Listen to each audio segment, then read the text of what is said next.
Bismillahirrahmanirrahim. Assalamualaikum warahmatullahi wabarakatuh. Anak-anakku yang ibu banggakan, pertemuan kali ini kita akan membahas tentang hereditas atau pewarisan sifat. Perhatikan foto berikut ini. Kalian amati persamaan yang dapat kalian amati, yaitu ciri-ciri fisiknya mulai dari mungkin hidung, bentuk wajah, dan warna kulit. Adakah perbedaan ciri-ciri fisiknya? Bahkan mungkin kalian dengan anggota keluarga kalian bisa mengamati adakah perbedaan, adakah persamaan dari ciri-ciri dan sifat yang ada dengan anggota keluarga kalian. Nah, di sini perbedaan-perbedaan ini dikontrol oleh sesuatu yang disebut dengan gen. Nah, gen ini yang diwarisi orang tua kita. Dengan peran gen ini pula ciri-ciri tubuh kita ini mirip dengan orang tua kita. Tentunya kita juga di sini perlu bersyukur kepada Tuhan Yang Maha Esa. Dengan adanya gen ini, maka kita memiliki persamaan dengan orang tua kita. Tentu saja kalau kekurangan gen saja di sini dapat menyebabkan kelainan pada ciri tubuh kita. Mungkin di antara kalian ada yang tahu apa itu gen, di mana letaknya gen, bagaimana pewarisan gen-gen dari orang tua kepada keturunannya, apakah dapat mengubah gen suatu makhluk hidup. Misalnya pada suatu tanaman padi dapat menghasilkan hasil produksinya. Apakah kalian sini dapat membedakan sehingga dengan materi pewarisan sifat atau hereditas ini kita akan tertarik untuk mengetahui bagaimana apa perbedaan yang kita miliki dengan anggota keluarga kita. Oke, untuk menjawab pertanyaan yang tadi, kita membahas tentang materi genetik ya di sini. Materi genetik di sini memegang peranan penting dalam proses pewarisan sifat tentunya. Mulai dari warna kulit, bentuk rambut, dan yang lainnya. Nah, apa sebenarnya materi genetik tersebut? Kita lihat bahwa molekul yang berperan sebagai materi genetik di sini adalah asam nukleat. Ada dua macam asam nukleat yang berperan sebagai materi genetik, yaitu DNA atau deoxyribonucleic acid atau dan RNA ribonucleic acid yang dimana pada untaian ini terdapat dua unit yang mempengaruhi sifat atau yang menentukan ciri setiap makhluk hidup, yaitu disebut dengan gen. Nah, bagaimana atau di manakah gen ini berada? Kalian bisa lihat di sini gen ini terletak atau DNA di sini terletak di antara inti sel. Namun di sini ada pula DNA yang tidak terdapat di dalam inti sel. Nah, DNA merupakan untaian yang sangat panjang. Kalian bisa melihat di sini DNA meneliti pada protein yang disebut dengan protein histone. Lihat kalian yang meneliti itunya ya. Nah, pada saat sel akan membelah, kromosom memadat sehingga lebih mudah diamati. Oleh sebab itu, kita dapat melihat struktur kromosom pada saat sel akan membelah. Nah, mungkin kalian bisa lihat nanti sebagai contohnya, nanti akan ditampilkan untuk melihat kromosom dengan jelas pada sel akar bawang merah. Nah, kalian bisa perhatikan di sini bahwa kita ini berasal dari sel gitu ya, sel. Nah, sel di sini nanti membentuk beberapa jaringan. Nah, sehingga di sini dari jaringan itu nanti ada membentuk jaringan kemudian membentuk organ, dan maka di sini menjadilah individu. Yang kalian bisa lihat di sini gambarnya ada ya. Nah, di sini kalian bisa lihat di sini ada sel akar bawang, kemudian ada jaringan bawang, dan di sini dalam sel akar bawang ada kromosom yang terdapat pada sel-sel akar bawang ini yang mengalami pembelahan ya. Kalian bisa perhatikan sendiri di gambarnya. Nah, kemudian manfaat materi genetik.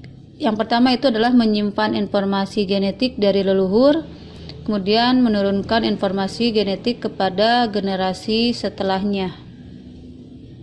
Berikutnya kita membahas tentang bentuk kromosom. Dan di sini bentuk kromosom ada kromosom metasentrik, yaitu kromosom yang memiliki sentromer di tengah. sehingga kedua belah pihak memiliki panjangnya yang sama.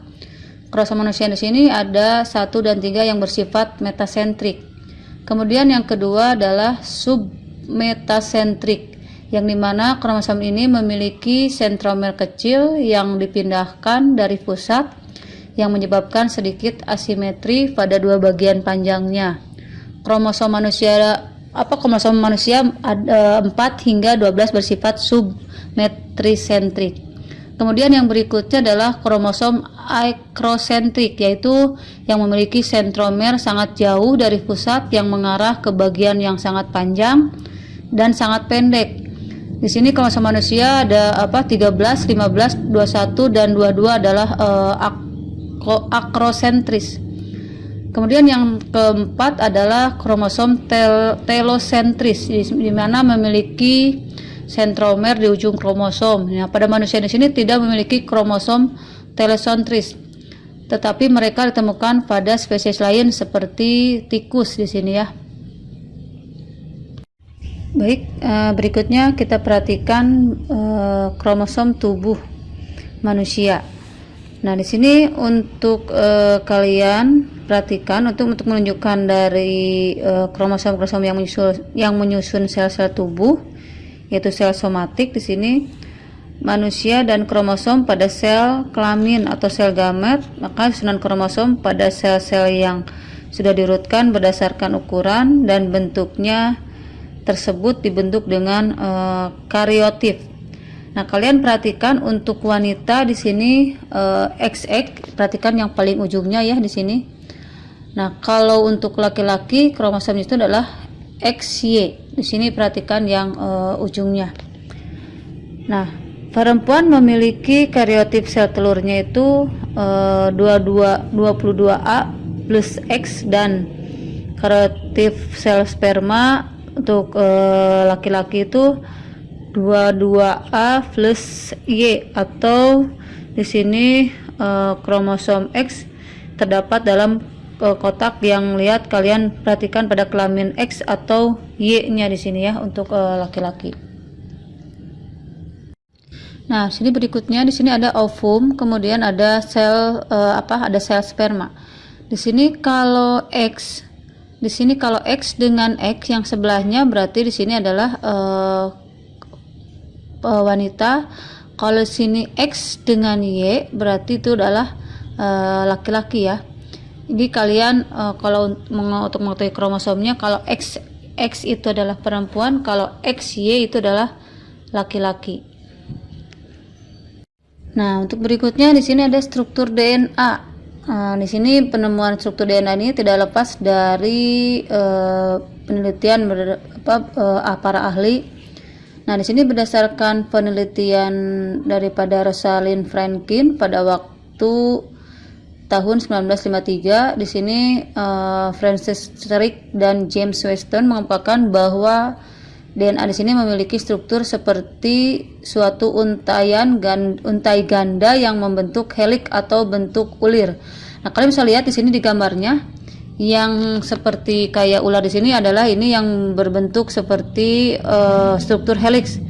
Nah, kalau di sini yang sebelahnya adalah struktur kimia varensel DNA. Itu nanti kalian bisa pelajari di tingkat atau di jenjang yang lebih tinggi lagi, itu ya di SMA ataupun nanti kalian di perguruan tinggi ya, untuk mengetahui struktur DNA yang lebih jelasnya lagi. Nah, seperti di sini yang ada garis pink ke atas, ini adalah merupakan struktur untai tunggal molekul RNA. Kalau yang sebelahnya di sini adalah struktur kimia RNA.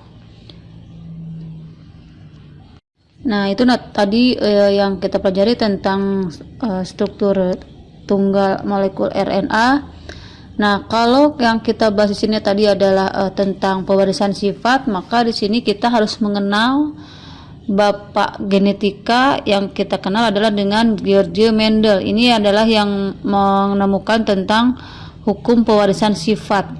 Mungkin nanti di pertemuan berikutnya kita akan bahas tentang hukum Mendel 1 dan 2, dan kita juga akan mempelajari tentang lebih dalam lagi tentang pewarisan sifat. Oke, Oke, untuk pertemuan kali ini kalian nanti bisa mengamati ciri keluarga kalian, mulai dari ayah, ibu, kamu, atau kalian sendiri ya. Kalau yang punya adik dengan adik, kalau yang punya kakak dengan kakak, kalau kakaknya banyak, adiknya banyak, kalian cukup ambil satu saja. Nah, yang diamatinya mulai dari warna kulit, bentuk wajah, postur tubuh, bentuk hidung, bentuk rambut, sampai dan yang lainnya sampai jenis ibu jari. Nah, nanti kalian cukup misalkan kalian mengamati diri kalian dengan ibu kalian atau dengan ayah kalian. Apakah rambut kalian itu misalkan kepada ibu atau kepada ayah? Kalian tinggal checklist saja.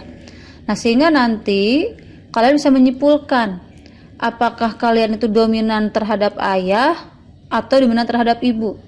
Dikatakan dominan itu kalau kalian banyak persamaannya terhadap ayah.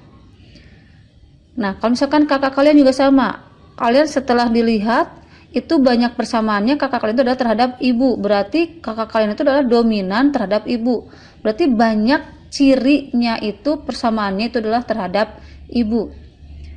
Nah, kalau misalkan kalian nanti setelah mengamati ini, kemudian kalian bisa menyimpulkan, nanti tugasnya dikirim langsung di GCR ini ya. Nah, mungkin kalau misalkan ada yang kurang mengerti, boleh kalian tanyakan langsung ke guru mata pelajaran kalian, ke guru IPA. Nanti bisa dijawab langsung. Nah, untuk pertemuan kali ini mungkin dicukupkan sampai di sini. Sekian, terima kasih. Semoga kita sehat selalu. Mudah-mudahan pandemi ini cepat berlalu sehingga kita bisa bertemu secara langsung di depan kelas. Assalamualaikum warahmatullahi wabarakatuh.